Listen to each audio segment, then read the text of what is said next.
I want people to know that people living with HIV can live long and healthy lives. It's definitely not a death sentence, not like how it used to be. But at the end of the day, we all gonna die.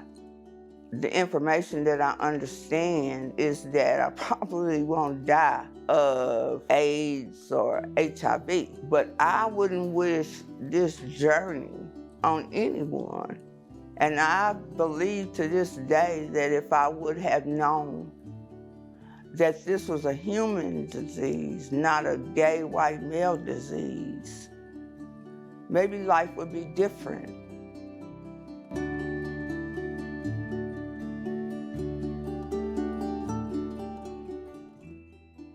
I was diagnosed in 1995, June the 30th at 11:30.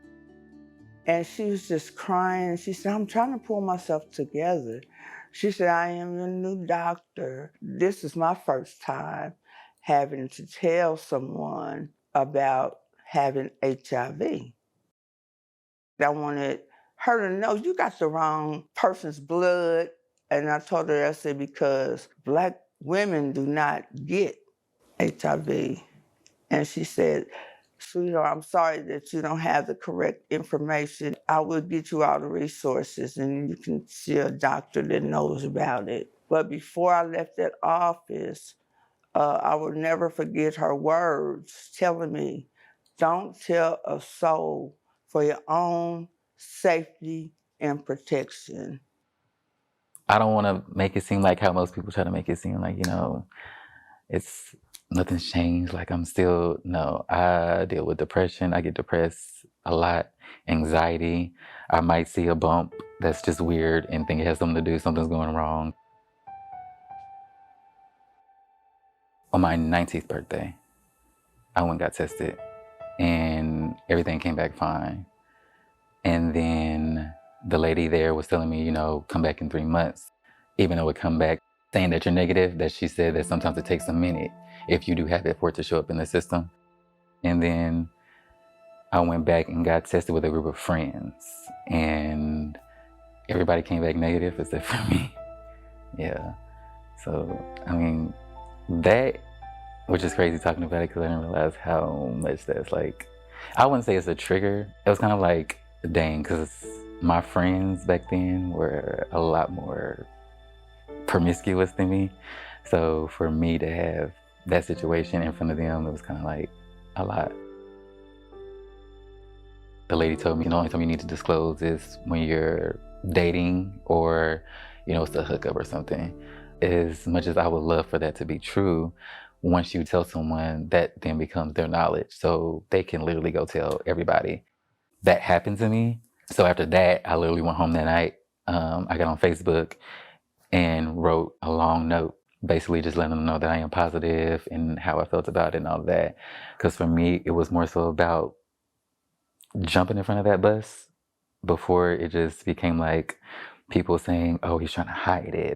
I'd rather just let everybody know before rumors and everything started going around. It's 28 years for me. And I can remember when she told me, she started me out being in stigma. But for the best reasons, I get it because of what was going on back then. Women was getting killed back then because somebody thought they gave them HIV. And so that's why she said to me, for your own safety and protection. I have an amazing family, an amazing support group, but nobody really sits down with you and tells you, no, you have to have safe sex. You have to wear condoms. You have to, if you're sexually active, it might be a good decision for you to start PrEP, and that's totally okay. And I think that more people should, more young people engaging in sex should. Information is powerful, but you gotta love yourself enough to want to know. So many people do not want to know, and so they're still not getting tested. I feel like most are scared to go get tested because one, they don't want to hear it. They don't want to then be in the room with other people that they know in the community, having other people that they may know in their business. Always know your status, and before engaging in sexual stuff with a partner, it's important to ask their status as well. And if you both don't know your status, it might be a good thing, you know, before you engage in that stuff, to both go get tested and to know your status. I want people to know that if you're undetectable, it means you're untransmittable. And people living with HIV that take their medication as prescribed to them, if they hold their undetectable status for 6 months, they no longer can transfer HIV to a partner.